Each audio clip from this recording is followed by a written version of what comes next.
Hey guys, it's Olivie Blake, and this is me not writing. So today I have a Bordeaux White. This is an exciting day. Actually, Mr. Blake has been gone for the weekend, so it's just been me and the dog, just the two of us hanging out, and that's been an experience. I always think of myself as having to take care of Mr. Blake because he's like a disaster, but also, so he's an athlete, so I need to prepare things that have like a very particular degree of nutrition. I make dinner because he has like basically no taste buds. I don't know what's wrong with him. He can't taste anything. So his food is very bland. That's why I do the cooking. It's not because, in this modern era, despite heteronormativity, I do the cooking because my stepdad's a chef and I can actually taste things, and also my food's delicious. But anyway, Mr. Blake wasn't here, so without him to feed, I didn't really want to feed myself, so I ate a lot of like mac and cheese and cake. But yeah, now I'm here doing this.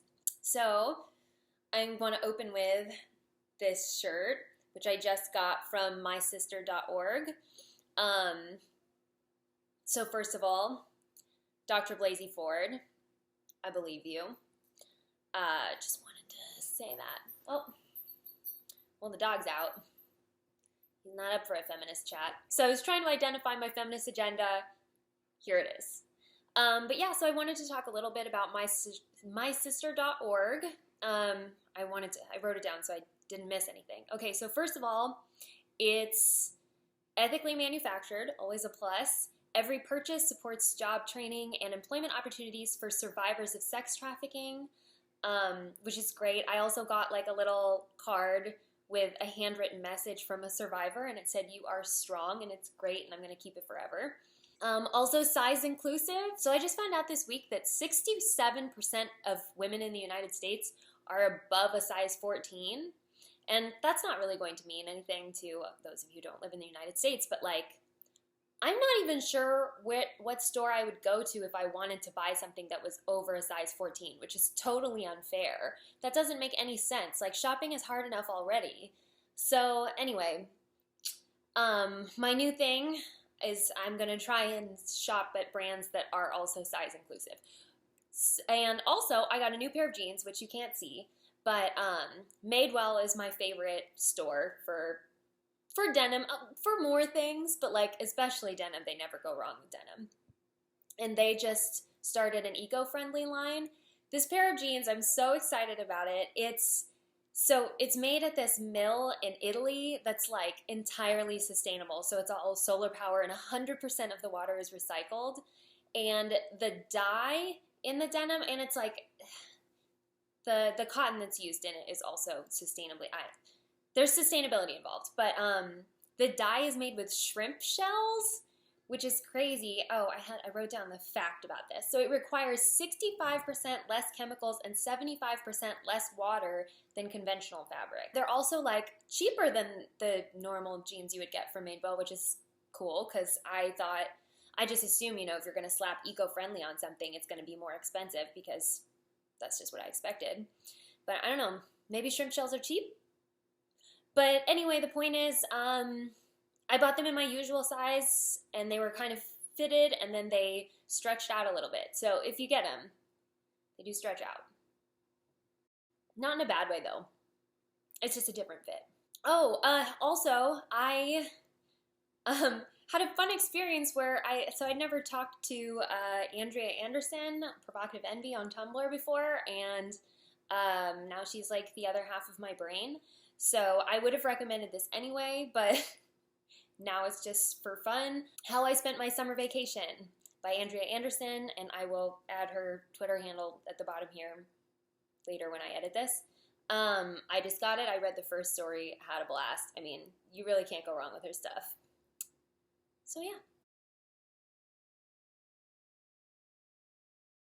Does my jewelry have any special meaning?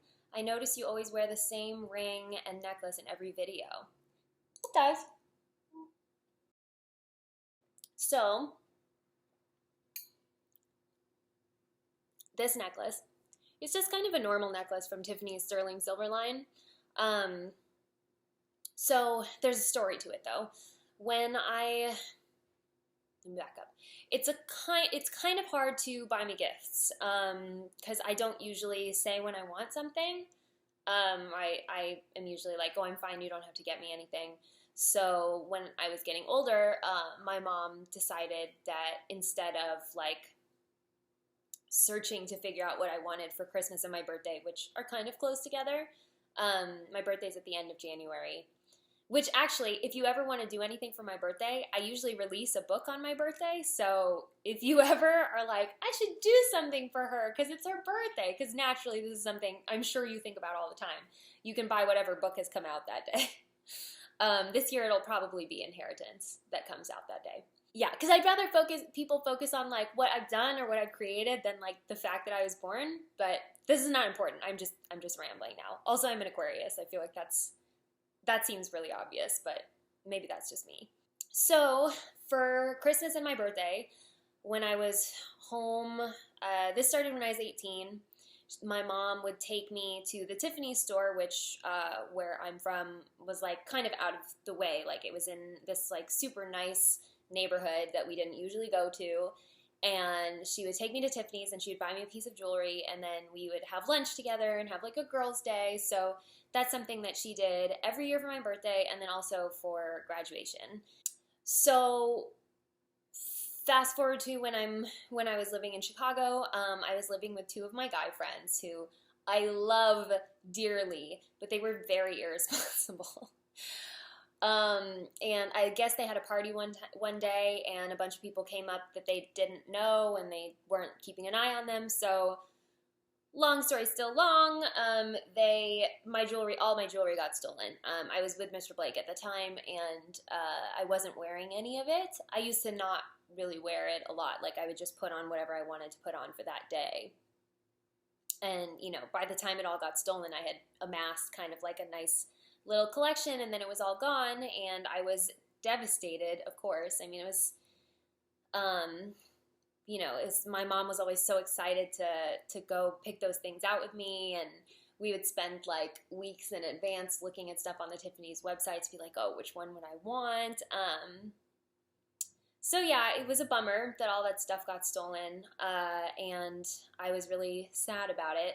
And Mr. Blake took me to Tiffany's and picked out this necklace for me, and I've been wearing it ever since, and I never take it off because now I'm afraid if I take my jewelry off, it'll get stolen. So yeah, that's a fun time. This is my engagement ring. This is my wedding ring. Mr. Blake wears his wedding ring on his right hand because he's left-handed and he does not like to put things on it. I don't know. It's a whole thing he does. I mean, to be fair, the wedding ring being on the left hand is like, that tradition's not even that old, so meh. Actually, did you know that the diamond engagement ring is really not that old? That happened like in the 1900s. Anyway, I won't get into it right now. I know a lot of weird stuff about weddings. I've had to look up a lot of stuff about weddings. Maybe that's just like the when you're a romance writer, that's just something you do. And this bracelet, this is a quartz crystal that my friend brought back from her honeymoon in Bali. So yeah. I also wear earrings. You can't see them too well. They kind of loop around my lobe. They're from Local Eclectic, which you probably see on Instagram all the time, which is cool because it curates like new and emerging artists and stuff. So it's fine jewelry that's not prohibitively expensive.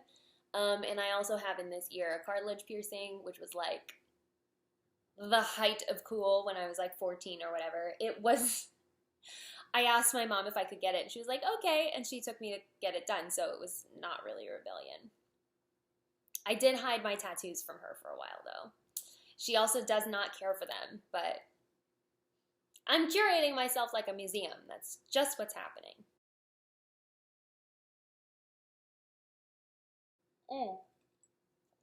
A lot of people ask me how I go about picking songs for my playlist. This particular question was, I'm really enjoying Paradoxes so far. So if you didn't know, if you read my stuff and you did not know, Paradox and The Commoner's Guide to Betting a Royal, those playlists just both went up on Spotify. You can find me as Olivie Blake. I know, I'm super creative. I have a really cohesive brand. So I was curious if you pick songs that remind you of certain situations or characters, or if it's just music you generally like that fit with the story. So I love music. Like, if it's possible to call enjoying music a hobby, which I guess it is. I mean, I really always look forward to I have an Apple Music subscription. Wine. I have an Apple Music subscription, so my new music playlist comes out on Friday, which is like curated for my tastes. And also on Friday, the best of the week playlist comes out. I will say about Apple Music, so my friend Aurora sends me her Spotify discovery songs. We have super similar taste in music, which I think like stems from listening to the same stuff when we were in our adolescence. We like really had a heyday with the emo stuff. So I will say that I think her song choices are more varied, or her artist choices are more varied. So I have a suspicion that Spotify's algorithm is better, but I really like iTunes' curated playlist that like people, choose what's on, like human people do it. And I'm just sort of an Apple fanboy, like a tech fanboy. Yeah, so I'll probably always choose the Apple product. But anyway, I basically listen to music when I'm doing everything except for writing. And then when I'm writing, I listen to soundtrack type stuff, anything that doesn't have lyrics, because I find lyrics distracting. But like if I'm driving, even if I'm driving a very short distance, there's music playing. So anyway, what I do is, okay, cool, there's just like a fun background sound. What was I doing? What was I saying? Oh yeah, okay, so when I get my new music playlist, I throw everything that I kind of like I listen to it while I'm doing other things, and then I throw everything that I might maybe enjoy into a playlist that's usually dated. Like I usually have a playlist for a couple week period. I throw it into some arbitrary numbered playlist, and then I listen to that playlist, like whenever I'm doing anything. If I'm getting ready, if I'm getting ready, or if I'm, I don't know, usually walking the dog. I walk the dog for like an hour, so I listen to a lot of music then. And then then I start to get to know the songs when I listen to them over and over, and then sometimes it'll spur something in my brain. Like there's a song on the Paradox playlist, Feel Me, and the lyrics are, I've seen traces of a love that I can follow like religion. And that doesn't directly relate to the story, but it kind of resonates with me. So then I was like, oh, this gets thrown in. So it's sort of a process of filtering from like all the new music that came out during the week to only the music that I like to only the music that inspired me in some way. And then that gets filtered into whatever story it reminds me of. If you listen to my playlist, they are a little bit dated because it's whatever I was listening to at the time. So like the Ride or Die playlist, I hear stuff that would be perfect in that playlist all the time, but because I'm not actively writing the story now, I don't think about it as much. How to Win, that playlist is a lot of just like summer jams because I started writing it in June of last year. So this noise is so distracting. I'm so distracted. So yeah, it's like a lot of summer jams. Yeah, so this is why it takes me a while before I post any playlists, because usually I'm like compiling it for myself, just stuff that when I'm listening to it, it makes me think of the same headspace that I was in while I was writing. It's more like a matching vibes sort of thing. It's like all the songs in Paradox feel to me somehow the same way I feel when I'm writing it. Does music influence my writing, or do I write and then search for music that fits? I never actively search for music that fits. It usually comes to me. So then I would say it's probably more the former, that the music influences my writing. Not, my nose is so itchy. Not directly. If it were direct, I would cite it. This is another thing. Often people are like, oh, I see that reference you put in there. If I were directly referencing something, I would reference it in the author's note. So usually if you're like, I see that reference and I didn't put it in the author's note, I didn't make a reference. But that's a side note. That's a total sidebar. Okay, so someone asked me my ethnicity, which I've answered before. I'm not going to say it in any particular order, but so it's German, Spanish, Filipino, Russian, Dutch, English. I'm just really mixed. It's not a personal question.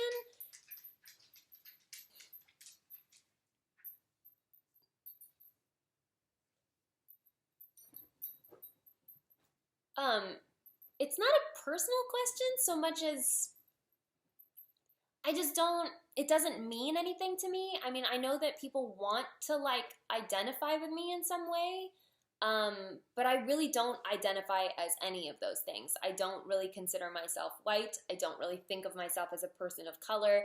I just kind of am what I am. I'm a mix of a bunch of things, and in terms of cultural identity, I don't really have one.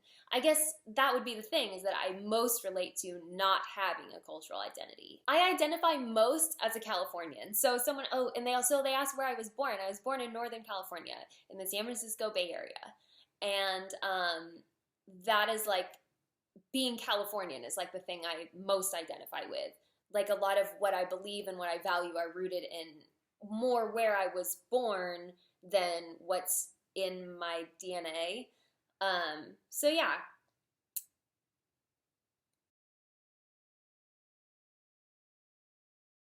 Does Mr. Blake read my fics? No, he doesn't. And nor would I want him to, because he doesn't really like Harry Potter, which I don't have a problem with. Yeah, I wouldn't want him to read something he has no interest in. So he does not read my fics and has no interest in reading them, and I am super chill with that. If he wanted to, that'd be funny. That'd be really funny.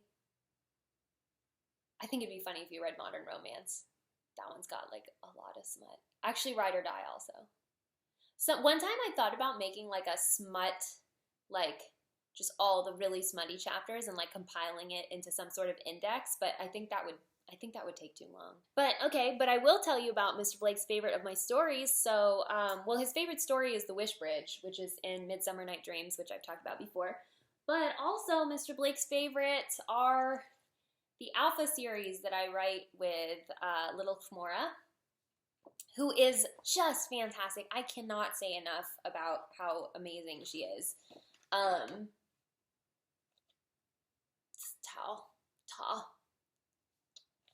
You don't love him yet if you haven't read these, but if you do read these, you love him. But anyway, she's just so good. Like every time I get to see the pages she sends me, the worlds she creates, and it's crazy because so how this works is I send her like a script, basically just kind of dialogue back and forth and like sort of the mood that the characters are in. Look at this.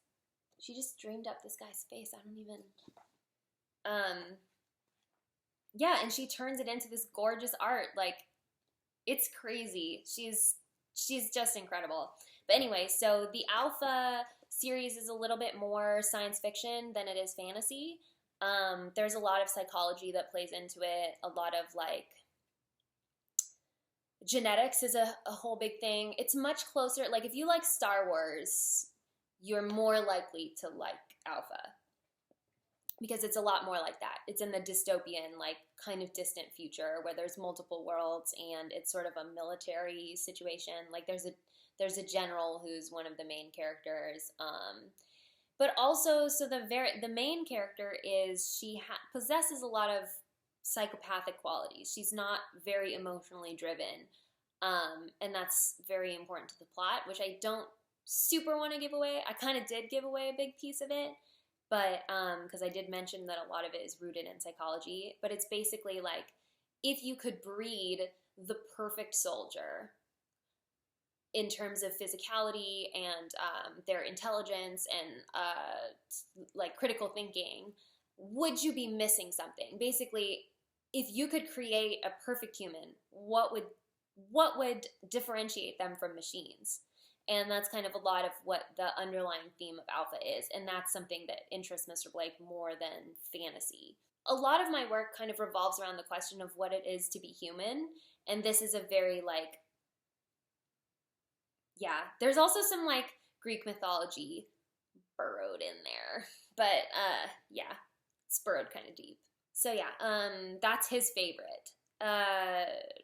But he's definitely read all my original work, and some stuff he gets more into than others. Some characters, he really likes my female characters. I think he sees me in them, which is funny because they're not me really at all. Like, of all the characters in Masters of Death, his favorite is Vi, and I don't really think I'm Vi at all. If anything, I don't know, I might be Fox. So, so yeah. I don't think I could pick a favorite. I think some are better written. I think How to Win Friends and Influence People is really like, you know, compared to the others, better written. Nightmares and Nocturnes is kind of underrated. I think Modern Romance is actually pretty good. I think it's a lot more than just a smutty fic, which was not what I intended. When I sat down to write it, I was like, this is just gonna be sex in a sex diary, and then it ended up being like kind of a moody headspace. Like, when I cried a lot while I was writing it, occupying their minds. I cried during Nocturnes also. I cried when I wrote Marked, for sure. Wow, this siren is just crazy. How are you not gone yet? I would categorize my mood as angry most of the time. I have like a very latent fury. It's just a very thin wall. It's constantly in danger of being punctured. I'm fine though. Everything's fine. I'm in therapy. Oh, I think it stopped like here. Oh boy. I hope nothing's on fire. No, I love finding out what other people's favorite stories of mine are because it says so much about who they are and what they value. First of all, my super underrated stuff, Youth, for sure. If you've read Youth, you're a true fan. You're a true fan, and I love you. If you've read Nobility, if you tell me your favorite story is Modern Romance, I'm gonna just assume what that means about you is that you're an extremely empathetic person who cares a lot. Yeah, or people who like Nocturnes, because there's so many fairy tales embedded in it and that really poetic quality sort of at the beginning and the end. A really like fanciful person enjoys that story. Yeah, so I guess the point is not every story is for every person, right? But they all mean something to me. And it's super interesting for me to hear from other people what their favorite is, because that means I've reached like a particular sort of person. Oh yeah, lots, but nothing tropey that comes to mind. I'll have to think about this. Also, you know, because I write a lot of original work also, so I don't really like to repeat things that I've already written. And a lot of times I just have to decide, is this going to be a fan fiction? Is this going to be an original story?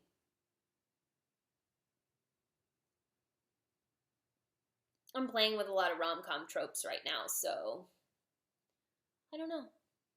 There's so many things I want to write. There's so many things that occur to me all the time. There's so much like of the world to cover. There's so many stories to be told.